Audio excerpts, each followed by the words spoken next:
Cinema చూసిన తర్వాత మీరు అంటారు. ఏమా సినిమా చూసిన తర్వాత మీరు అంటారు. అయ్యా సతీ సమేతంగా కుమారుడితో సహా తూర్పు తిరిగి దండం పెట్టుకోండి. ఈ పాన్ ఇండియా మోజులోనో పిచ్చిలోనో ఈ మధ్య కొన్ని సినిమాలు వచ్చినాయి.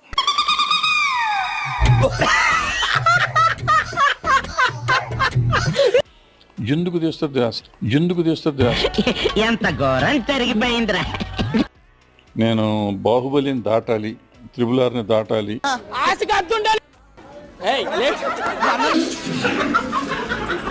త్రిబుల్-ఆర్ని దాటాలి, కల్కిని దాటాలి, లేకపోతే పుష్పాన్ని దాటాలి అనుకోండి. పిచ్చి కూడా హద్దు ఉండాలి భయ్య. బట్ దానికి సరిపడ రెవెన్యూ రావట్లా. ఎంత ఘోరం జరిగిపోయిందిరా. ఈ పాన్ ఇండియా పిచ్చిలో మనం ఎక్కువ ఖర్చు పెట్టి రావట్లేదు. తన 2 గాజులు అమ్ముకోవాల్సి వచ్చింది.